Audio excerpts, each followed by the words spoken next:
Goeiedag en welkom by hierdie week se Woensdag woord waar ons 'n bietjie stil staan om die woord van die Here waar jy bemoediging kan kry vir jou week. 'n Bietjie hoor wat wil die Here vir jou sê in hierdie week. Jy seker nou al lekker aan die gang in hierdie besige tyd van Januarie en die vakansie as 'n herinnering is besig om weg te dryf van jou al in hierdie besigheid. Maar ek wil hê sommer 'n storie met jou deel van my vakansie, van iets wat my net gehelp het om die Here en om geloof bietjie anders te laat sien. So ons was die vakansie bietjie op die familieplaas daar in die Waterberge gewees en daar sou ook soos maar hier in Johannesburg is die donderstorms nogals iets om te beleef. En die een dag sit ons so en ons is nog besig om te braai en so en ons sien daar oor die heuwel kom daar donker wolke aan en ek sê vir die mense hier gaan 'n groot storm hier aan die gang kom en wragtig so 'n halfuur later kom daar 'n storm soos wat ek nog nooit in my lewe daar op die plaas gesien het nie. En dit word so, dit was seker 4:00, 5:00 die middag. Die son moet nog hoog wees, maar dit word so donker rondom ons. Dit lyk of jy in die nag is letterlik en die weerlig slaan ons letterlik die weerlig 'n paar meter van die huis af sien slaan.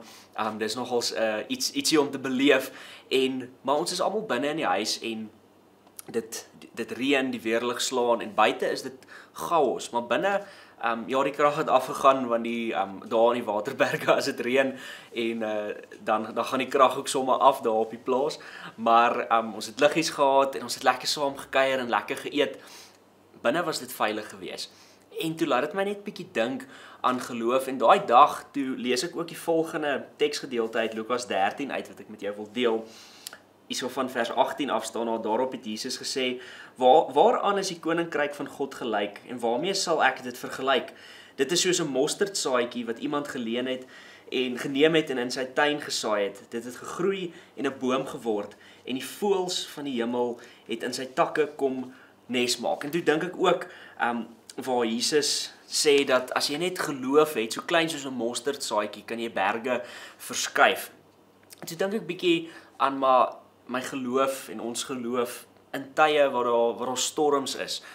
En toe dink ek dis die enigste ding waaraan ons kan vashou is daardie geloof. Buite kan dit donker wees, kan die stormwinde waai, kan die weerlig slaan, maar daai huis van geloof hou ons veilig. Hoor wat sê die skrywer van Hebreërs in Hebreërs 11 oor wat geloof is. Hy sê geloof egter 'n sekerheid van die dinge wat gehoop word, 'n bewys van die dinge wat nie gesien kan word nie. Dit is immers vanweë hulle geloof dat daarvan met lof aangaande die mense van ouds getuig is. Ons geloof is dit wat ons veilig hou. Dit is dit wat ons beskerm. En dit is my so mooi, soos wat ons as vriende saam gekuier het daar op die plaas en ten spyte van die storm het ons lekker saam geëet en lekker saam gekuier en wat het ons veilig gehou? Dit was die huis. En wie het daardie huis gebou? Nie een van ons wat onder daai huis se skuilings gesit het. Die mense lank voor ons het daardie huis gebou en so ook is dit met ons geloof. Dis nie die Here bou ons geloof. Hy gee ons die vertroue dat ons op hom kan vertrou. Hy begin dit in ons en hy bring dit ook tot volëinding. En dit gee vir my soveel hoop om te weet dat in hierdie mal wêreld waar daar storms is, waar dinge uitmekaar uitval, waar daar wêreldleiers is wat regtig mal is, kan ek weet dat ek en jy is veilig. Hoekom? Nie as gevolg van omdat ons goeie mense is of alles reg doen nie, maar as gevolg van die huis van geloof waarin die Here ons innooi. En hy sê hy sal ons beskerm en al wat ek en jy moet doen is vertrou. En vertroue is nie 'n passiewe ding nie, dis 'n aktiewe ding om ons lewe in geloof te leef.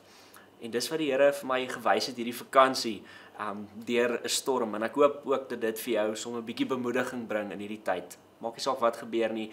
Die Here is jou huis, jou veilige vesting, jou rotsvesting, sê die psalmdigter hoeveel keer, die plek waar jy kan veilig wees. En mag jy jou vertroue in hierdie nuwe jaar in 2026 in die Here plaas. Kom ons sluit die oë en dan bid ons saam. Here Jesus, dankie dat U ons beskerm, dat U ons teen alles in hierdie wêreld, dat ons kan veilig wees in U. Maak nie saak wat in die wêreld daar buite gebeur nie, weet ons dat ons in U kan ons liefde ervaar, kan ons vertroue ervaar, kan ons samesyn met U en met ander mense ervaar. En selfs terwyl die storm buite broei en slaan, Here, kan ons rustige ete eet saam met U in die veiligheid van geloof. Here, versterk ons geloof in hierdie jaar, gee vir ons die vermoë om op U te vertrou. In Jesus se naam bid ons dit. Amen.